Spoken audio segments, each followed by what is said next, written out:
فرمایا وَإِذَا سَأَلَكَ عِبَادِي أَنِّي فَإِنِّي قَرِيب، محبوب جب میرے بندے آپ کی بارگاہ میں آ کے میرے بارے میں پوچھیں نا تو ان سے کہہ دینا میں ان کے قریب ہی ہوں،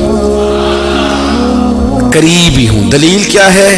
یہ جب بھی مجھ سے دعا مانگیں گے میں ان کی دعاؤں کو قبول فرماؤں گا، میں ان کے قریب ہوں، میں ان کے قریب ہوں۔ یہ جب بھی دعا مانگیں گے نا میں قبول کروں گا، میں ان کے قریب ہوں۔ اللہ تبارک و تعالیٰ کے بندے اللہ سے محبت کرتے، رب کی بارگاہ میں جھکتے، اس کو اپنے دکھ سناتے، اس کے پیارے محبوب صلی اللہ تعالیٰ علیہ وسلم کا وسیلہ لے کے اس کے حضور حاضر ہو جاتے، پیشانیاں سجدوں سے روشن ہوتی۔ ہم نا ہر چیز کے لیے وقت نکالتے ہیں، ہر چیز کے لیے، لیکن عبادت کے لیے وقت نہیں نکالتے۔ ہر شے آباد ہے، ہر شے، ہماری فیس بک بھی آباد ہے، واٹس ایپ بھی آباد ہے، ہمارے ٹویٹر بھی آباد ہیں، ہماری ہر چیز آباد ہے۔ سب سے کم آباد ہمارا مصلی رہ گیا ہے، سب سے کم۔ وہ لوگ اب ڈھونڈنے سے ملتے ہیں جن کی بغل میں مصلی ہوتا تھا۔ میرے بھائی آپ کتنا کو دنیا کے پیچھے بھاگو گے تھکا دے گی، کتنا دولت کے پیچھے بھاگو گے تھکا دے گی۔ آپ جب اپنی زندگی میں جمع تفریق کرو گے نا تو مرتے وقت احساس ہوگا کہ سارا کچھ تو لوگوں کے لیے کیا، اپنے لیے تو کر ہی کچھ نہیں سکے۔ اور ہم عبادت کے معاملے میں بہانے بازی بھی کرتے ہیں۔ ہم کہتے ہیں اوہو رزق کمانا بھی تو عبادت ہی ہے نا، تو میں حلال روزی کے لیے جا رہا ہوں، یہ بھی تو عبادت ہے نا۔ میری طرح کے لوگ کہہ دیتے ہیں کہ میں سویرے اٹھ کے مدرسے میں کچھ اسباق دیکھتا ہوں تو یہ بھی تو عبادت ہے، میں بیان کرنے کے لیے مطالعہ کرتا ہوں تو یہ بھی تو عبادت ہے نا، اتنے لمبے سفر کر کے ملک میں دنیا میں گھومتا ہوں تو یہ بھی تو میں عبادت ہی کر رہا ہوں۔ اب اسپیشل نفلوں کے لیے وقت کس طرح نکلے، اسپیشل کر کے تسبیح میں کیسے چلاؤں، میں سارا کچھ ہم بہانے بنا لیتے ہیں نا۔ میرا سوال یہ ہے کہ یہ ساری باتیں صحابہ کو، نبی کریم کو، دیگر لوگوں کو بھی تو پتہ تھی نا، لیکن آپ غور تو کریں 23 سال حضور کو وقت ملا، مختصر وقت ظاہراً تبلیغ کرنے کے لیے، پوری دنیا میں دین بھی پھیلانا ہے۔ گھر میں 11 ازواج ہے، 4 بیٹیاں ہیں، ان کی اولادیں، سارے کام کاج بھی دیکھنے، لیکن سیدہ طیبہ طاہرہ حضرت عائشہ صدیقہ رضی اللہ تعالیٰ عنہ فرماتی ہیں سارا دن تبلیغ کرتے، ہر غلام کے دکھ سنتے، گھر میں آتے تو اپنے گھر والوں کا خیال کرتے، کام میں ہمارا ہاتھ بٹاتے۔ قربان جاؤں، کہتی ہیں زمانہ سارا سو جاتا لیکن آمنہ کے لال مصلی بچھا لیتے۔ دنیا سو گئی، ساری سب سو گئے، جو خدام تھے، وہ جو غلام تھے وہ سو گئے۔ صحیح مسلم میں لفظ ملیں گے، سیدہ پاک فرماتی ہیں او میرے نبی کے غلاموں، میں نے یہ رنگ بھی دیکھا ہے کہ حضور نے اتنا کھڑے رہے، اتنا قیام کیا، اتنا قیام کیا کہ مقدس پیروں میں ورم آ گئے، سوج گئے پیر، اتنے بڑے۔ دل پہ ہاتھ رکھ کے نہیں بتا سکتا کہ میرے کبھی نماز میں پیر سوج گئے، کوئی نہیں بتا سکتا۔ بچوں کی روٹی کماتے تھک گئے بات الگ ہے، ہم سیر کرنے گئے تو تھک گئے بات الگ ہے، لیکن عبادت میں یہ بھی تو مسلم شریف ہے نا، یہ بھی تو دین ہے نا، یہ بھی تو حضور کی سنت ہے، یہ بھی تو وہ چیز ہے جو کریم کی آنکھوں کی ٹھنڈک ہے۔ سیدہ فرماتی ہیں پیروں میں ورم آ گئے، اور ساری رات ہی حضور نے نماز پڑھی اور ایک ہی آیت بار بار دہرائی۔ مسجد نبوی میں بلال حبشی نے فجر کی اذان دے دی اور حضور ابھی مصلی پہ تھے، کریم فارغ ہوئے، میں نے عرض کی یا رسول اللہ صلی اللہ علیہ وسلم آپ کے تو صدقے اللہ اگلے پچھلوں کے گناہ معاف کرے گا، تو آپ اتنی آہوزاری کیوں فرماتے ہیں؟ آپ تو شفیع ہیں، آپ تو انبیاء کے امام ہیں۔ تو حضور نے فرمایا عائشہ تم نے گنوایا ہے نا میرے اللہ کی مجھ پر کتنی رحمت ہے، افلا اکون عبدا شکورا، فرمایا اگر اس نے اتنی نعمتیں دی ہیں تو کیا میں اس کا شکر گزار بندہ نہ بنوں، میں شکر گزار بندہ نہ بنوں اس کا؟ پھر اگر اتنی نعمتیں اس نے دی ہیں، مجھے اتنا نوازا ہے، تو پھر میں اس کے سامنے سجدے نہ کروں؟ او میرے بھائی، بڑے قابل فخر لوگ ہیں ہم کہ ہم نبی پاک کے غلام ہیں، ہم قابل فخر ہیں کہ نبی کریم کے غلام ہیں، کیا کبھی اس غلامی کے شکرانے میں بھی 2 نفل پڑھے کہ یا اللہ تیرا شکر ہے تو نے ہمیں حضور کا غلام بنایا ہے؟ یاد رکھیں کہ اپنی روحانی زندگی کو آباد کریں، استغفار پڑھیں، تسبیحات کریں۔ حضرت عبداللہ ابن عمر رضی اللہ تعالیٰ عنہ حضرت عمر کے صاحبزادے ہیں، مکہ مکرمہ میں ان کی قبر ہے۔ میں نے جب انہیں پڑھا تو مجھے ان سے بڑا پیار ہو گیا، لیکن آپ کو پتہ ہے وہاں جا کے کسی شخص کا مزار تلاش کرنا یا پوچھنا ایک مشکل کام ہوتا ہے۔ تو ایک دفعہ میں مکہ شریف میں حاضر تھا، تو ایک گاڑی والا ڈرائیور مجھے کہنے لگا کہ مولانا میں آپ کو جانتا ہوں، مجھے آپ سے محبت ہے، ایک بات بتاؤں آپ کو؟ میں نے کہا بتاؤ۔ کہنے لگے حضرت عبداللہ ابن عمر کی قبر دیکھنی ہے۔ میں نے کہا یہ تو نہیں کہہ رہا، یہ کسی نے بندوبست کرایا ہے، یہ اللہ نے تیرے دل میں بات ڈالی ہے، یہ ہو گیا، تو لے چل مجھے۔ حضرت عبداللہ ابن عمر کو نبی پاک نے فرمایا تھا راجل صالح، یہ نیک بندہ ہے، یہ متقی آدمی۔ حضرت عبداللہ ابن عمر رضی اللہ تعالیٰ عنہ سیدنا فاروق اعظم رضی اللہ تعالیٰ عنہ کے صاحبزادے ہیں، اور ان کی ہمشیرہ سیدہ حفصہ رضی اللہ تعالیٰ عنہ حضور کی زوجہ محترمہ۔ ایک دن اپنی ہمشیرہ سے کہنے لگے کہ نبی کریم صلی اللہ تعالیٰ علیہ وسلم گھر میں آئے نا، اور اگر حضور غم امت میں پریشان نہ ہوں، طبیعت کو حشاش بشاش دیکھو، تو ذرا پوچھنا تو صحیح حضور کا میرے بارے میں کیا خیال ہے، پوچھنا تو صحیح کہ کریم کی بارگاہ میں میرا کیا مقام ہے، میرے بارے میں حضور کیا فرماتے ہیں۔ اب بہن کو کام بتائے، اور بتائے بھی بھائی، اور پھر بہن وہ کام نہ کرے، یہ تاریخ میں ہوتا نہیں۔ حضرت عمر فاروق رضی اللہ تعالیٰ عنہ کی صاحبزادی ام المومنین رضی اللہ تعالیٰ عنہ فرماتی ہیں کہ میں تو بس منتظر تھی، انہوں نے تو کہا تھا نا کہ اگر تم حشاش بشاش دیکھو تو بات کرنا، لیکن حضور تشریف لائے، میری باری تھی، میرے گھر تشریف لائے، کھانا پیش کیا تو فوراً میں نے عرض کی حضور ایک بات پوچھنی تھی۔ تو حضور نے فرمایا پوچھئے۔ میں نے عرض کی حضور میرے بھائی عبداللہ ابن عمر کے بارے میں آپ کا کیا خیال ہے؟ نوجوانوں میری بات پہ غور کرنا، میرے بھائی کے بارے میں آپ کا کیا خیال ہے؟ تو نبی کریم صلی اللہ تعالیٰ علیہ وآلہ وسلم نے میری طرف دیکھا، اور پھر حضور زیر لب تھوڑا مسکرائے، اور بریلی کے امام کہتے ہیں کہ حضور مسکرا دیتے تھے نا تو جو بڑا دکھی ہوتا تھا وہ بھی ہنس پڑتا تھا۔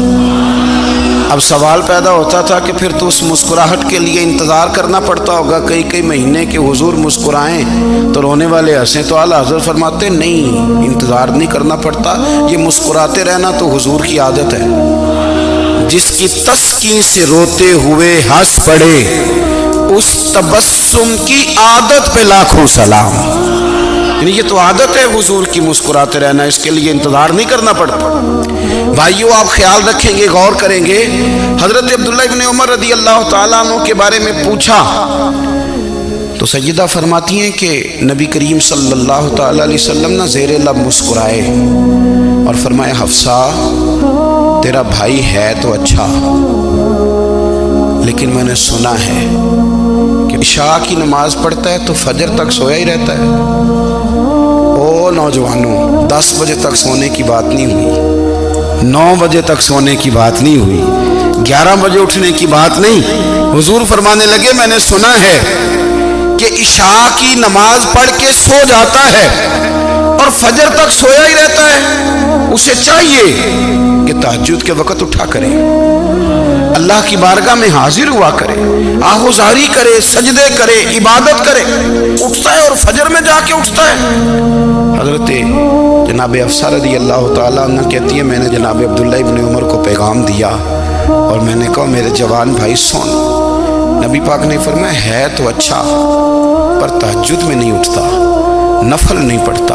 او میری ملت کے جوانوں، مزہ نہیں آ جاتا جب ساری دنیا سوئی ہو، ساری دنیا، اور بستر بھی گرم ہو اور نیند بھی پورا غلبہ کر رہی ہو، اور اچانک گھنٹی بجے دماغ میں، آنکھ کھلے، گھڑی پہ نظر پڑے، 3:30 4 بجے کا پیغام گھڑی بتائے، اور کوئی چڑھتی جوانی والا اٹھ کے وضو کرے، اور جب وہ مصلی کھول کے بچھائے تو مدینے والے محبوب کہتے ہیں کہ ہر نماز پہ رب ثواب دیتا ہے، اور جو اٹھ کے تہجد کی نماز پڑھے اسے دیکھ کے تو رب مسکراتا ہے، جو اس کی شان کے لائق ہے، جو اس کی شان کے لائق، وہ مسکراتا ہے، خوش ہوتا ہے کہ میرا بندہ تہجد میں اٹھ گیا، وہ مسکراتا ہے۔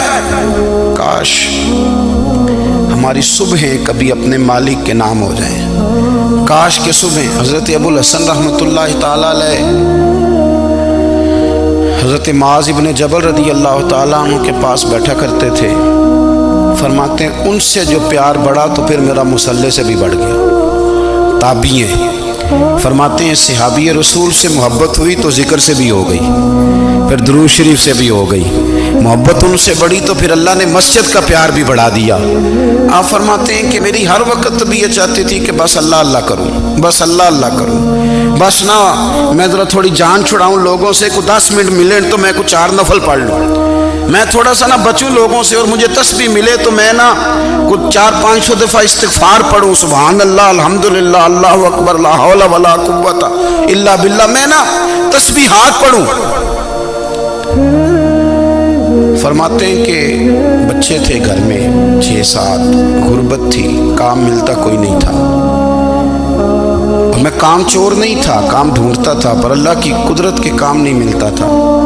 فرماتے ہیں کہ میں نے ایک دن اپنی اہلیہ سے کہا کہ آج میں پھر جاتا ہوں کام ڈھونڈنے، تو میری بیوی بڑی فرما بردار تھی، پر اس دن نہ غربت کے ہاتھوں تنگ آ کے کہنے لگی آج نانا کوئی تو چیز لے کے آیا، تو مجھ سے بچوں کی بھوک نہیں دیکھی جاتی، یہ سب روگاں دا روگ محمد جس دا نام غریبی، کنڈ بلا کے لنگ جاندے نہیں دوست یار قریبی، آج نہ کچھ لے کے آیا تو میں بچے لے کے چلی جاؤں گی۔